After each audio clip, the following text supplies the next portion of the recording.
Hi everyone and welcome back to your weekend edition of the top 10 card sales for Magic the Gathering January 13th to the 19th of 2024. We have a lot of Ravnica Remastered sales to go through and some surprising sales numbers, so stick around, let's get this party started and see what we're talking about.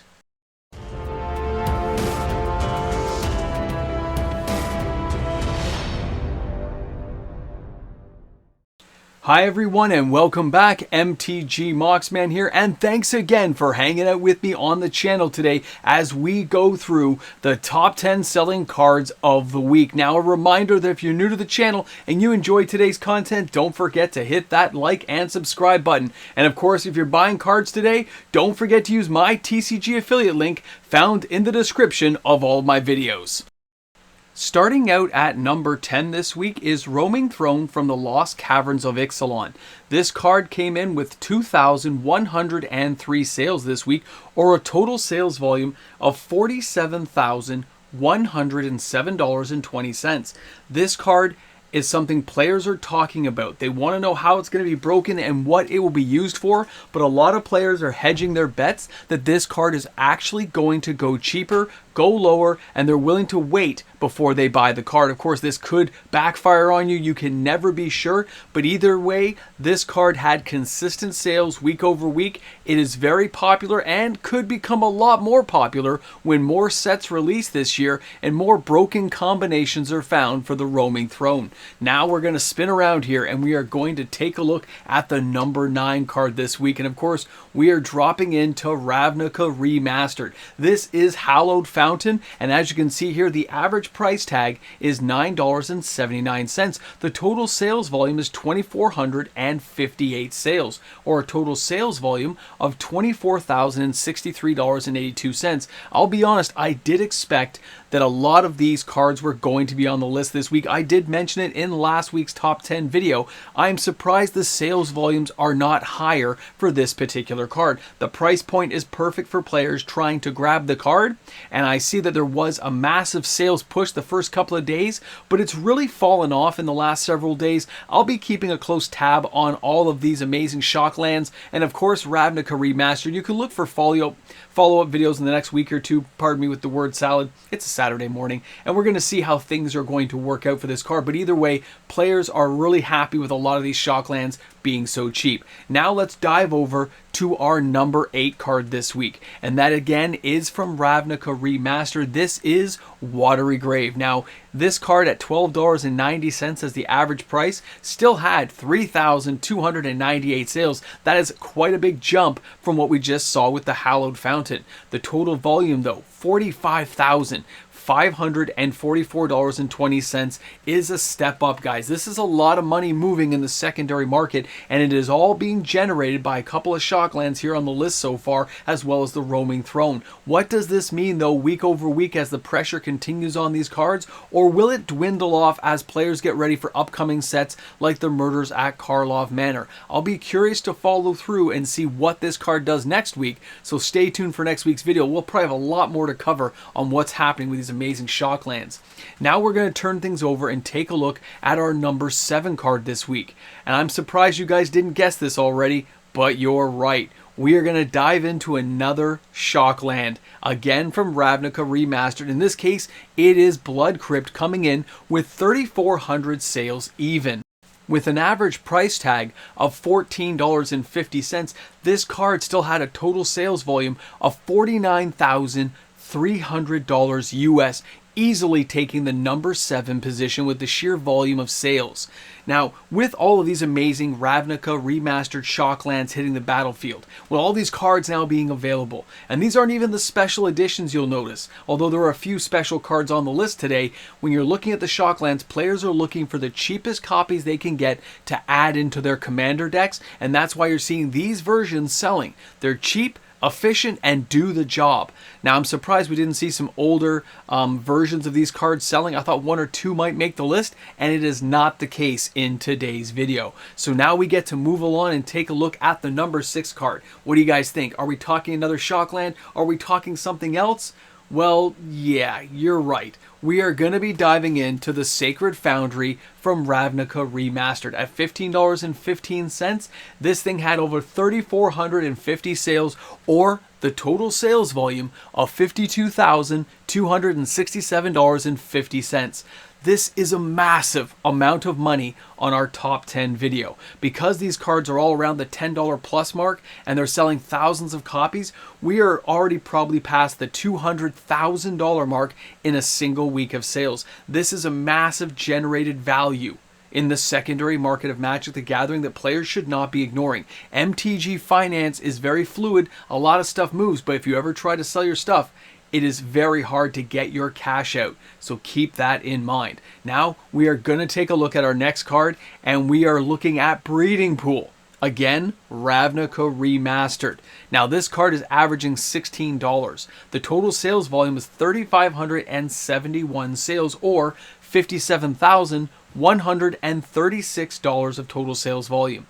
Again, with these cards, the most generic, basic version that people could get the cheapest were the ones that sold. And we're not even dabbling or talking about how many actually got kept by players who opened their boxes. Some players didn't sell anything into the market. They just kept what they got and they intend on keeping it. And we know stores are trying to pick these up on the secondary market to control the overall price that these cards are going to go for. Remember, if enough stores can get them, they can set the price and they can change the market. All right, guys, we are now going to take a look at our number 4 card, and you might be surprised by what's coming next. That's right, guys. The number 4 card is now back over to the Lost Caverns of Ixalan, and that is the Preacher of Schism.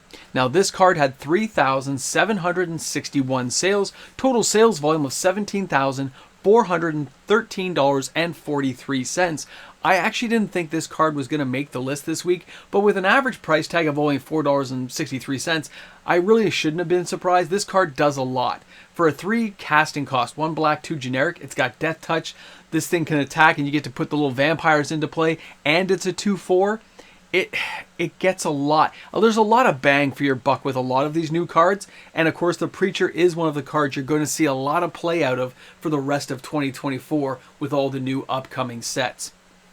Now, guys, I know, a little bit of a parched throat, but don't worry, we're going to barrel through this one together as we get ready to go to the number 3 card this week. We say goodbye to the Preacher in the number 4 slot. We're now taking a look at the number 3 card, and we're going back to Ravnica Remastered with Temple Garden. This card is $11 on average, and as you can see, 3,812 sales this week, or $41,932. You notice there's still a tremendous sales volume, but because the price is about $3-4 less than things like the Blood Crypt, it doesn't generate as much cash volume, but the overall sales volumes are higher. I know a lot of my friends who already picked up play sets or opened boxes and kept their cards. When I look at all these cards being opened, I actually saw friends saying they're just going to start whole new commander decks, ideas they had, and now that they've got the Shocklands this cheap, they're going to dive in and grab them. I thought they would actually go cheaper. I'll be keeping an eye on the market because I think they may dip down about 30 to 90 days from now. We'll have to take a look at that. All right, guys, let's go over now and take a look at a total surprise entry. And the number 2 card is Spark Double from Ravnica Remastered. I did not expect this card to be here at all. Kind of came out of the blue. The artwork is beautiful, don't get me wrong, and that's obviously why it's being bought. That and the fact it's less than $5 a copy. 4,190 sales for a total volume of $20,698.60. This thing had a whole bunch of sales. It moved a lot of copies, and the artwork does look beautiful. I can see why players may be picking up the odd card that they're going to find in these new borderless, full-out extended anime versions. They may not sell enough to make the top 10, but the sales are there. There are players who are willing to pay a little extra for some bling, and since this card is under $5, it makes perfect sense to me why players are going to say, you know what, why get a generic version for $3 when I can pay an extra couple and get a really nice copy? But we've waited long enough. We are now at the bottom of the list. We are going to take a look at the number 1 card, and I did not expect this card either, but we're going back to Ravnica Remastered and the Massacre Girl Anime Borderless Edition. 5,820 sales, or a total sales volume of $23,280. An average price of $4, guys. $4. I remember Massacre Girl being so expensive, and when you see how much this thing is lost in value and how cheap it has gone for players to get it, there's a lot of sales going on across the board. It's actually sold out a lot of stores I checked with, and they had it on wish lists, like players are looking for the card if they come across it. So don't be surprised if this card actually rebounds a little bit in the following weeks as the supply tightens, but the demand grows, okay? When players see cards this cheap that are really fun, they're going to do it. And of course, the new Massacre Girl's coming up in Murders at Karlov Manor, so you're going to see a little bit of comboing going. It's going to be kind of crazy, I think, in the market. So let's take a look now. Let's do the wrap up and talk about what we just saw. To be really honest with everyone here at the wrap up, I actually expected a lot of these numbers to be almost double what they were. I was expecting to see 5, 6, 7,000 sales in a whole bunch of these Shocklands, and none of the numbers actually reached that high this week. That doesn't mean that there wasn't sales I couldn't track or anything, but we've been pretty diligent about following these cards, so I was surprised that the numbers were not in the multiple thousands higher than what I actually managed to find. So going forward, we're going to take a look and see if there's more sales next week. Maybe there'll be a continuing laggard of sales that happen after the fact.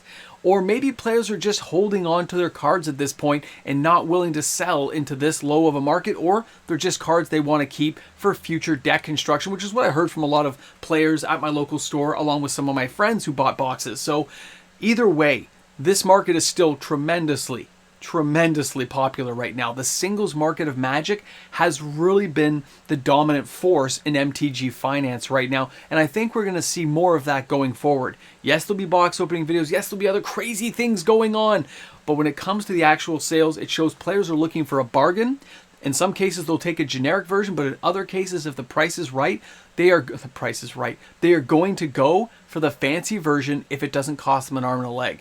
Very interesting stuff to see happen in the market space right now. I want to thank you all for stopping by the channel. Thanks a lot for hanging out. Don't forget, guys, leave some comments in the comment section. Let me know what you thought. Have you guys been buying any of these cards? Are you taking advantage, or are you waiting for things to go cheaper? These are questions I have that I can't wait to find out the answers. Thanks again for stopping by. We'll see you all tomorrow for the Reserve List Top 10. And of course, we'll see you guys on the live stream Sunday night, 6:30 Eastern Standard Time. Have a great day, and I hope you guys can stop by. A big shout out, a thank you to all the fantastic patrons we have here on the channel, helping get this content created each and every day. Without my patrons, without my YouTube membership members, this daily content is not possible, so thanks again. Welcome back to the Ramble Jamble. You made it to the end. You're here. I can't believe it. Guys, the sales are a lot lower than I expected. When I did the counts, I was surprised. I mean, stores were pretty diligent getting the stuff to me. My other people came through, so they're just less than I thought. I mean, I guess there's still thousands of boxes open, but 7 or 8, Shocklands a box? As high as 10? A lot of the stores putting them for sale, a lot of sales happening, but it still doesn't add up to what I thought it was going to be, which is, I mean, still strong sales, but not what I thought. But on a little side note for you guys here, this week, during the week, next to 0 boxes sold. For those stores that still had some, next to 0. So I'll follow up with that later next week when I get the rest of the information I've been asking for, and we'll see how things go. Either way, it is what it is. Turn your Necronomicon to page 191. I know, right? Because it's the guy in the car we want. Thanks a lot for stopping by. Don't forget to put a boomstick in the comments section. Shop smart, shop S-Mart, and of course, for the reservist lovers out there, hold the line.